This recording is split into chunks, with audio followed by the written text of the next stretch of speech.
Dozens of emergency crews are still on the scene of the I-85 bridge collapse. It began shortly after 6 during the evening rush when fire broke out underneath the highway northbound near Piedmont Road. SkyTracker was over I-85 when one of the busiest stretches of road in the metro disappeared in an instant, at least part of it. So now we are dealing with the aftermath. The interstate is now closed indefinitely. DeKalb County schools, well, they're closed tomorrow too. State and City of Atlanta and Fulton County offices all will be delayed tomorrow. We have team coverage tonight with our 11 Alive crews covering all. In the early evening of Thursday, March 30, as we were in production for this episode, a massive fire beneath Interstate 85 in Atlanta caused a section of the highway to completely collapse. Thankfully, no one was injured. Atlanta's already a really tough traffic town to begin with, but diverting the 250,000 commuters who cross that section of 85 to alternate highways and surface roads is creating an absolute traffic nightmare through much of the city. A couple days ago, it took me a full hour to get to my barber less than 2 miles from my house. The Georgia Department of Transportation is saying construction should be done by early June, and while all of us in Atlanta are hopeful, we can't help but be skeptical given our long-standing suffering with road construction projects in and around town. Shortly after the fire was extinguished, authorities made an arrest in the case, and the story of the I-85 bridge collapse took a new twist, one that resonates in the context of our episode today. This is Crazy Good Turns. We tell stories about people who do amazing things for others, and I'm your host, Brad Shaw.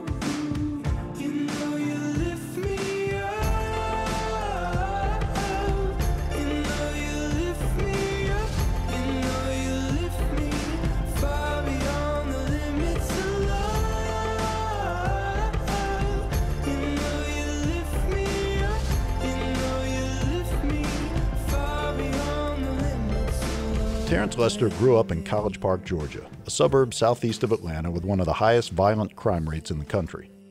Terrence had a tough upbringing. His parents split when he was young, and with his mom and sister, they bounced from house to house of family members. The troubles in his life kept coming, and he eventually got sucked into gang life.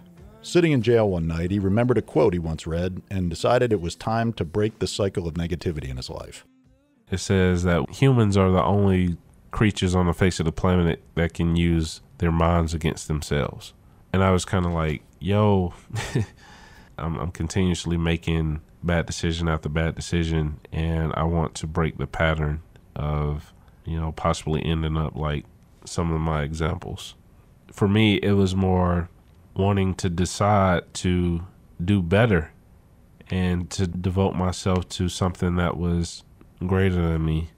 My mom would always say, you gotta become better than, the men or the examples that have been set.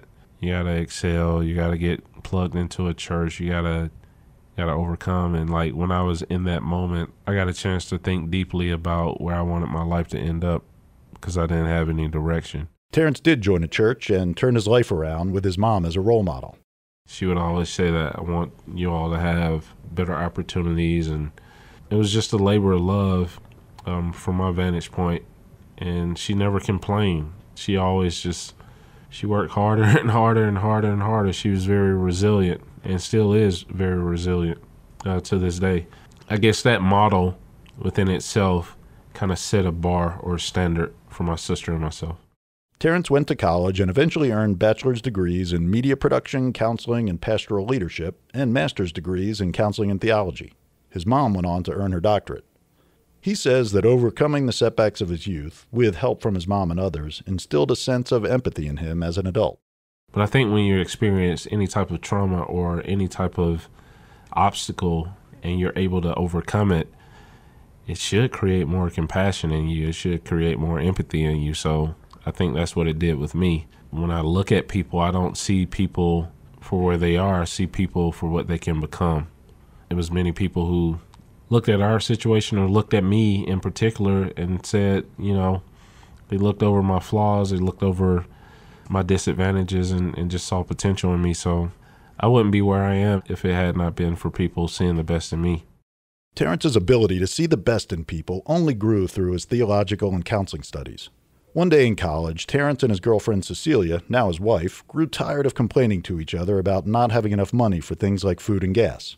They realized there were people in the world far worse off than they were. So they loaded up 2 trash bags of their clothes and headed to downtown Atlanta to donate them directly to homeless people living on the streets. So when we got down here, I saw this homeless lady. She was walking down the street barefoot. I stopped her and said, "Hey, you know anybody needs some clothes or shoes or something?" And she ran up to me. I mean, no socks, man. It was like cold outside, just barefoot. And so I popped the trunk and we started ruffling through the bags. And my wife had some shoes in there. There were some old dusty Reeboks to her, right? She says, "Can you fit these?" The lady says, "Yeah, these are my exact size, 7.5, 7.5. So she started jumping up and down. She looked at my wife and she says, "I was just praying for shoes last night." That struck my wife and I. We were like, wow. And it kind of created this passion to outreach to those. This first encounter established a guiding principle in Terrence Lester's community service playbook. Embed yourself on the ground in a community, find struggling, voiceless individuals in need, and just figure out a way to help them and make sure their story is told. Terrence and Cecilia spent the next few years on some of the toughest streets in Atlanta. They counseled homeless men and women and connected them with relief organizations. They mobilized volunteers, arranged donations of food and clothes. By late 2013, their efforts had grown to a scale that required more structure, staffing, and funding, and the two launched Love Beyond Walls, a nonprofit that leverages storytelling and social media to mobilize people to help the homeless. When people see homeless people as problems, then you start to treat them as problems, right? You look down upon them, you overlook them, you judge them, you stereotype them, you don't want to be around them, you fear them, you criminalize them, you demonize them. I mean, those are walls, right?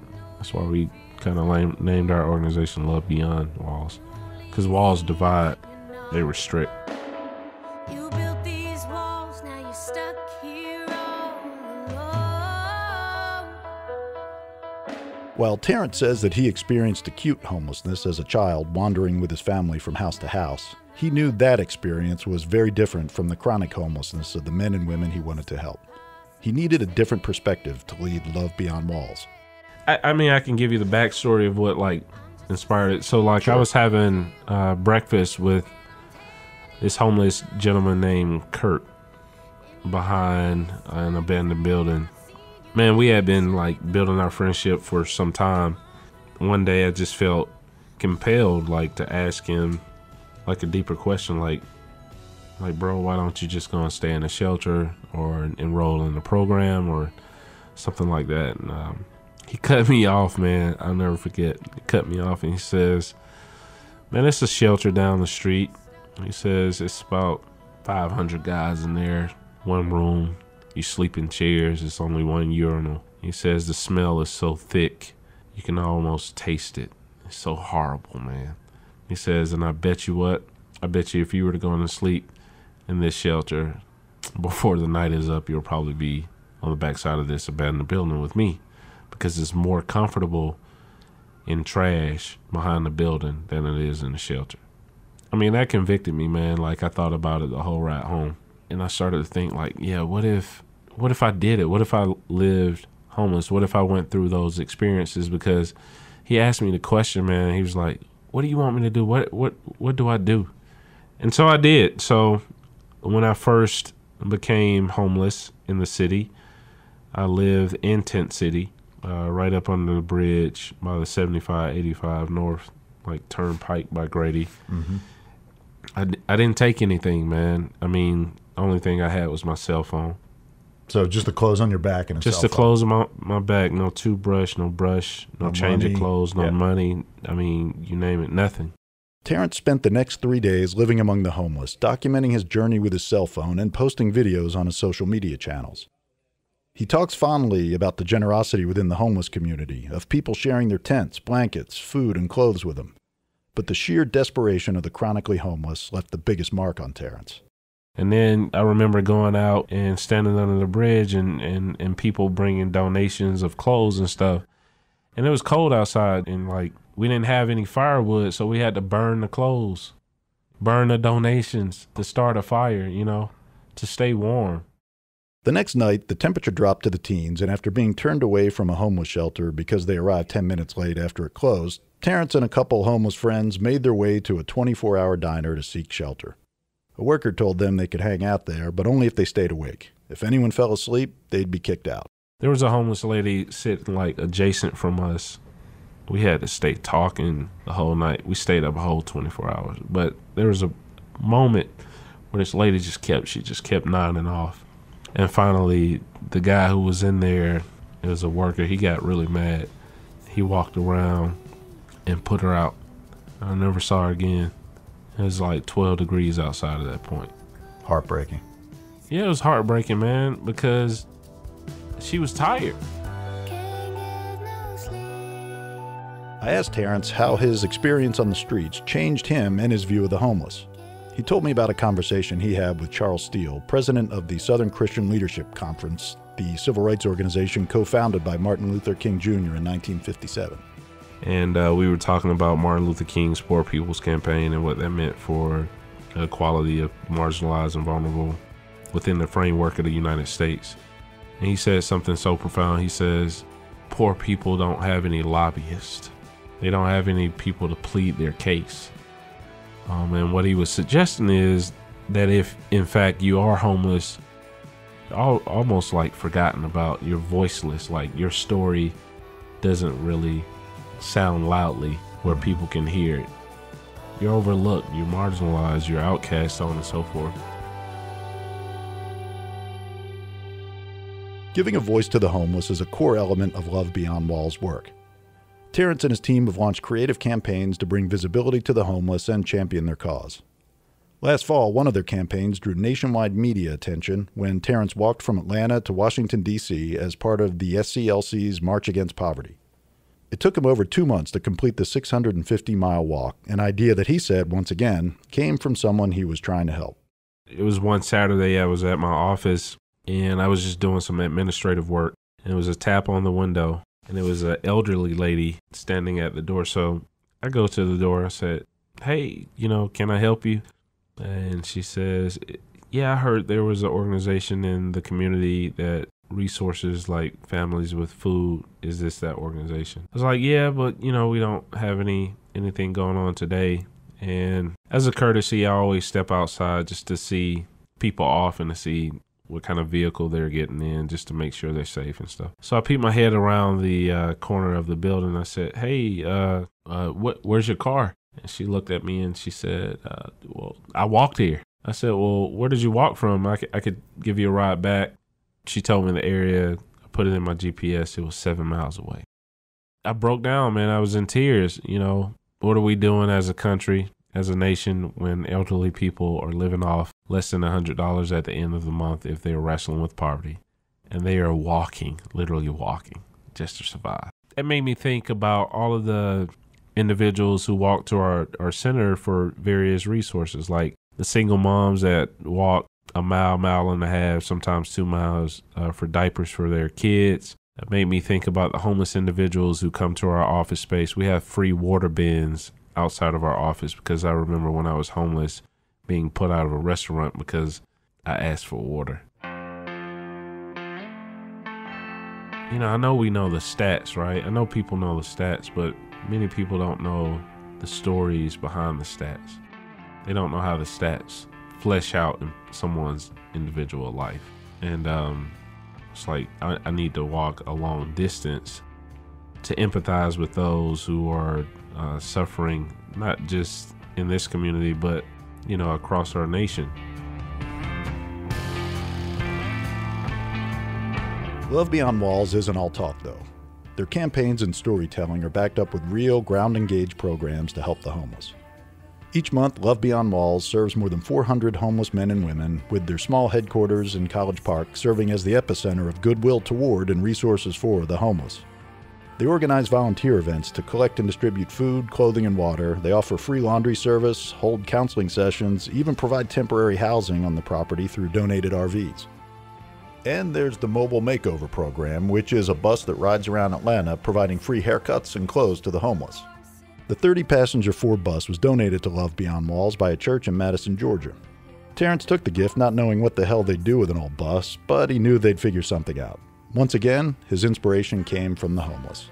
I just so happened to be at a gas station, probably like 10 to 15 miles away from Atlanta. Just random. And I saw this homeless guy digging in a trash can. Full grown beard, man. I mean, his clothes. He had on like a white shirt, but it was like black, like he hadn't showered in months. And he had trash hanging from his beard. He was like digging, trying to find something to eat for the day. And everybody was just like looking at him strange and all this. So I do what I always do, man. I go and engage in the conversation. And we started talking. I asked him his story.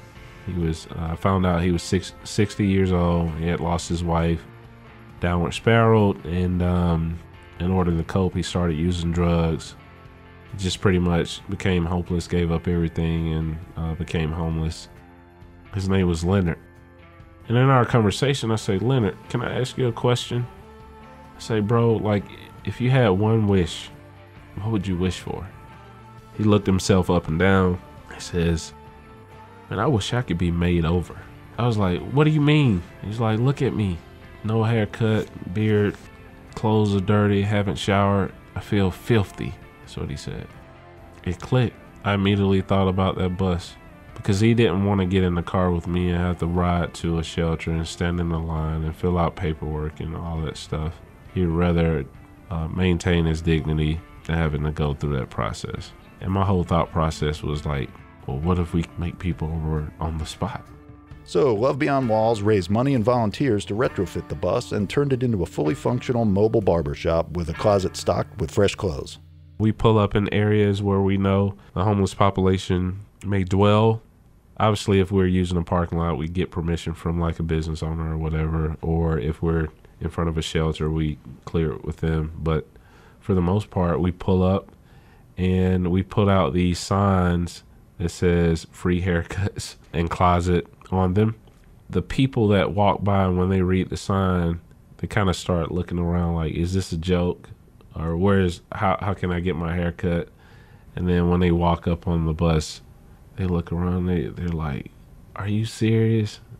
It's like, yeah, man, and they sit down and we have them fill out a form. Terrence says that it's about more than just giving people a physical makeover. He sees a much deeper impact. You think about it, when you are vulnerable or you're marginalized and you're getting looked down upon just based upon appearance all day long, once you get into a place where you feel like you have a presentable appearance, it just does something to your insides, man. Like it's instant dignity. I jumped on the bus with Terrence and watched a volunteer barber named Jamil give a haircut to Ronald, a homeless man that Terrence found sitting under a tree one day.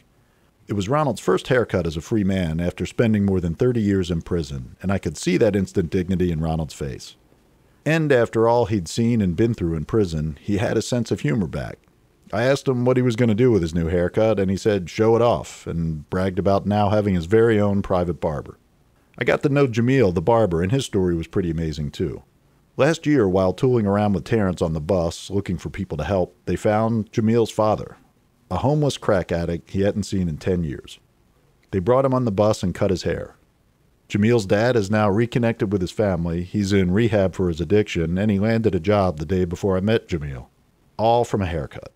So, what does any of this have to do with the fire and bridge collapse at the top of this episode?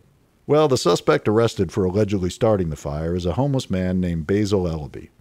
As of now, the details are kind of murky. According to news reports, a witness said Ellaby lit a sofa on fire under the bridge, igniting highly combustible plastic utility piping stored there for years. Another witness said Ellaby went under the bridge to smoke crack but left before the fire started. People who know Ellaby say he's been in and out of drug counseling for years, but his boss at an auto repair shop where he worked also said Ellaby's been a reliable and trustworthy worker since the early 2000s. What we don't know, at least I haven't seen it reported, is Ellaby's real story. Where did he grow up? What kind of family was he born into? What factors in his life led him to drugs and the life of desperation he was living? He's got a face because his mugshot's been all over the local media, but what he doesn't have, as Terrence would say, is a voice. And then there's Ronald, with his fresh new haircut and, thanks to Terrence Lester, a voice and hope. What do you want for Ronald? I mean, where do you want him to be, a year from now? Yeah, I would like to see Ronald with his own apartment, with a job, with healthy relationships, with his own car, driving running errands. I would like to see him have a normal life. You think he'll get there? I know he will. Yeah. I'm Brad Shaw, and thanks for listening to this episode of Crazy Good Turns. Go to crazygoodturns.org to learn more about or donate to Love Beyond Walls and to submit your ideas for extraordinary people and organizations we should feature. And stay connected with us between episodes by following us on Facebook and Twitter. Won't you take me to that place? If you like the music we selected for this episode, you can go to our website to stream a Spotify playlist of the full tracks. And if you're a band with a song we should consider featuring, you can submit it on our website too. This season, we're excited to announce that we're giving a $50,000 grant to the nonprofit that does the most to creatively spread their crazy good turn story, a virtuous and self-reinforcing circle of gratitude. We'll announce the grant recipient at the end of this season. Crazy Good Turns is audio engineered by Stephen Key, music supervision and mixing by Score in Los Angeles, and a special thanks to Megan Basinger. Take care and let's connect again soon. Storytelling literally deconstructs perspectives or biases. I mean, it educates, it enlightens people, it humanizes those who are vulnerable, and it gives dignity to those who are oftentimes forgotten.